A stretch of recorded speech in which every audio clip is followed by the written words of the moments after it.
Karen's laugh echoed across Lake Haven like a chainsaw ripping through dawn's silence. She stood on the splintered remains of our century-old bridge, her floral muumuu flapping like a garish flag, smugly declaring she'd improved our town by bulldozing history for her resort's access road. That bridge wasn't just wood, and Nailsit was our lifeline. Lake Haven, a sleepy hamlet of 200 souls, clung to that bridge for fishing, trade, and connection to the world beyond our pine-fringed shores. Karen, a real estate mogul with a sneer sharper than her stilettos, didn't care. She'd bought the old Miller estate, turned it into a $4 million luxury resort, and decided our bridge was an eyesore blocking her guests' view. So, she had it demolished overnight, leaving us stranded and her resort's private dock gleaming across the lake. I'm Lila, the town's only mechanic and unofficial keeper of Lake Haven's dam controls. I'd known Karen was trouble the moment she rolled in last summer, her SUV kicking up dust as she barked orders at locals like we were her personal servants. She'd waddle into my shop, demanding her Bentley be fixed yesterday, while tossing insults about our backwater town. You people wouldn't know progress if it bit you, she'd sneer, her chins wobbling with every word. I'd grit my teeth, knowing she was untouchable. Her money bought silence, and her resort promised jobs nobody here could afford to lose. But that bridge, that was personal. My great-grandfather built it, plank by plank, with neighbors who'd long since passed. It was where I'd learned to fish, where kids still jumped into the lake on summer nights, where old man Tucker proposed to his wife 60 years ago. Karen didn't just destroy wood, she erased our story. And she stood there, gloating, as if we'd thank her for it. The town meeting that night was a powder keg. Tucker, 82 and trembling with rage, slammed his fist on the community center's folding table. She can't just wipe out our bridge and expect us to bow, he roared. Sarah, the young baker who'd lost her delivery route across the bridge, was in tears. My shop's done for. How do I get bread to the other side now? Swim. Even the kids, usually glued to their phones, were there, whispering about that awful rich lady. Karen showed up uninvited, her perfume choking the room before she did. You're all overreacting, she scoffed, inspecting her manicure.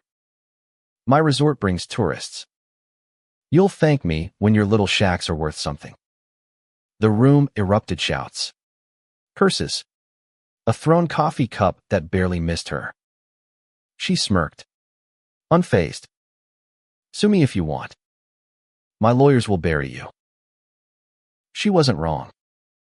Legal battles were a fantasy for folks scraping by on fishing and odd jobs. But as I watched her strut out, I remembered something: the dam. Lake Haven's water level was controlled by an old manual system, maintained by my family for decades.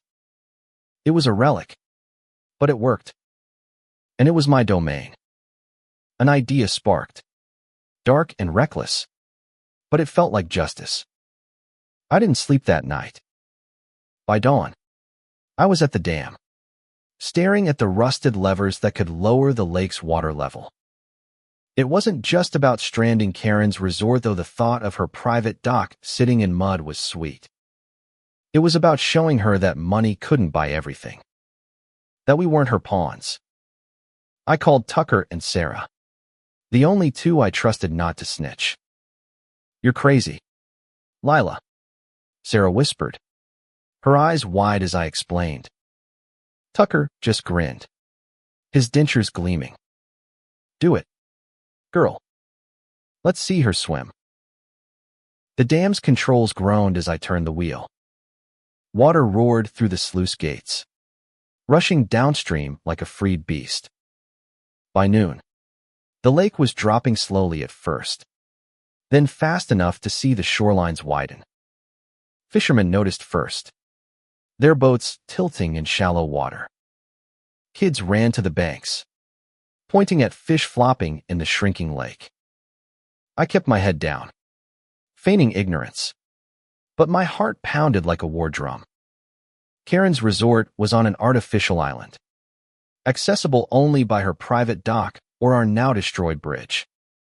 As the water receded, her dock became useless, a sad ramp leading to a muddy trench.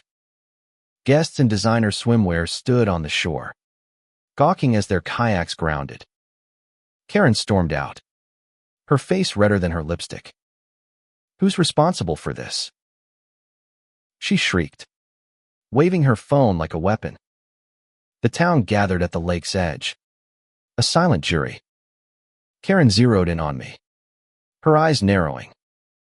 "You," she spat.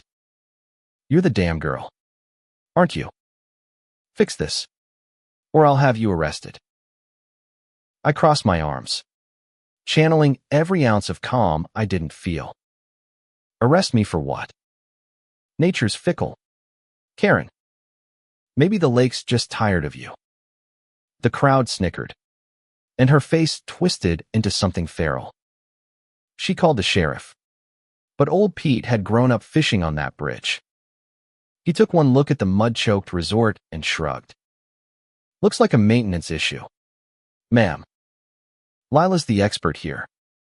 Maybe talk to her nice." Karen's scream could have cracked glass. By day 3, the lake was a shadow of itself. Karen's resort was marooned, her guests fleeing in rented vans. Their Yelp reviews brutal. Stranded in a swamp. One read, "Worst vacation ever." Karen's empire was crumbling, and she knew it. She cornered me at the dam, her usual swagger gone. "How much to fix this?" she hissed, pulling out a checkbook.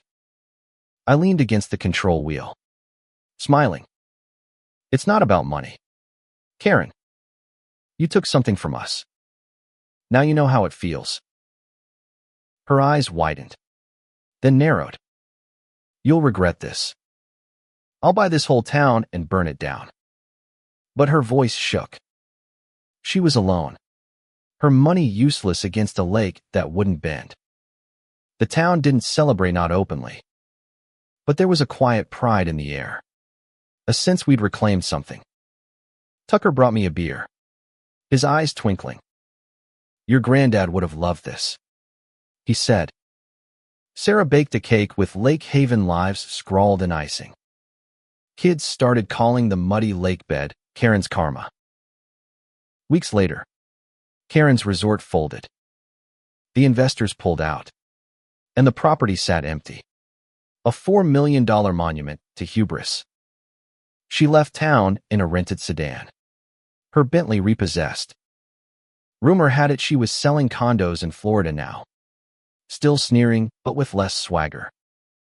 I didn't raise the lake right away. We rebuilt the bridge first, plank by plank, the way my great-grandfather had. Neighbors pitched in.